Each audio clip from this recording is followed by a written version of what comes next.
នៅពេលនេះក្រុមសន្តិសុខបានដេញតាមអេឌីយ៉ាងជិតស្និទ្ធប៉ុន្តែដោយសារអំណាចរបស់ Venom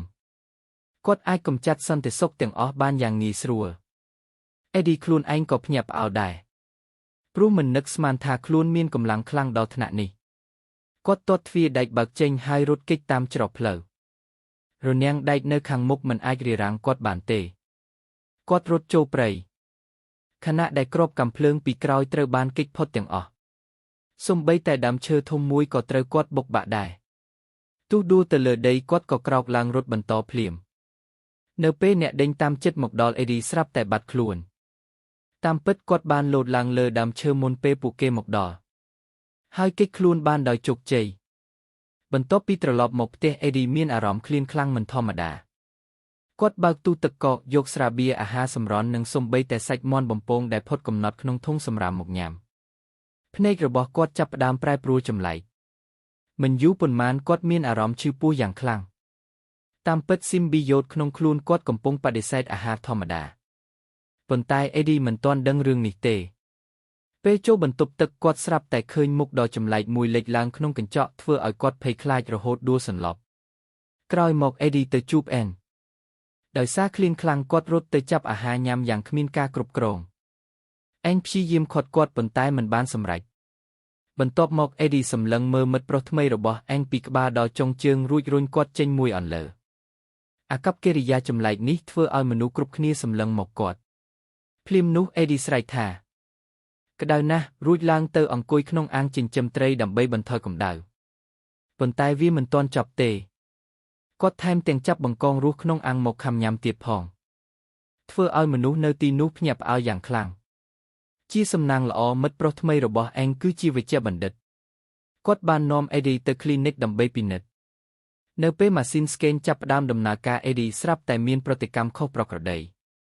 វេជ្ជបណ្ឌិតភ័យខ្លាចហើយបិទម៉ាស៊ីនភ្លាមសូម្បីតែអេឌីខ្លួនឯងក៏មិនដឹងថាមានអ្វីកំពុងកើតឡើងដែរទន្ទឹមនឹងនេះ Colton Drake បានរកឃើញចំណុចខ្សោយរបស់ Symbiote គាត់ដឹងថារលកសំឡេងចន្លោះ4000600 អាចបង្កគ្រោះថ្នាក់ធ្ងន់ធ្ងរដល់វា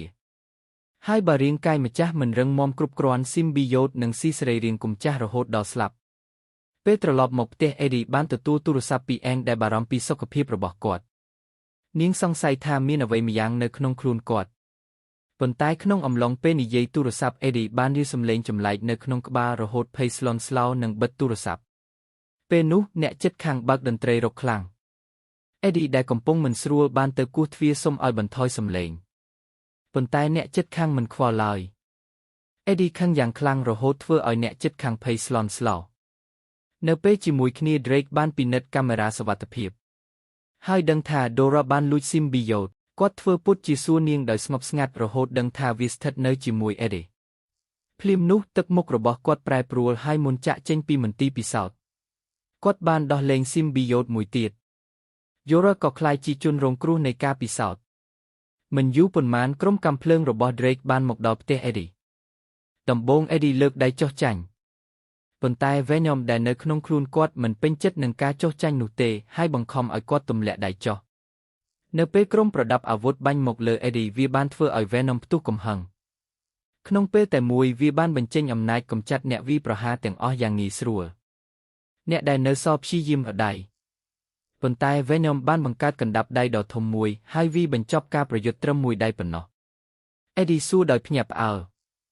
តើរឿងនេះកើតឡើងបានយ៉ាងម៉េច Venom ឆ្លើយតបថា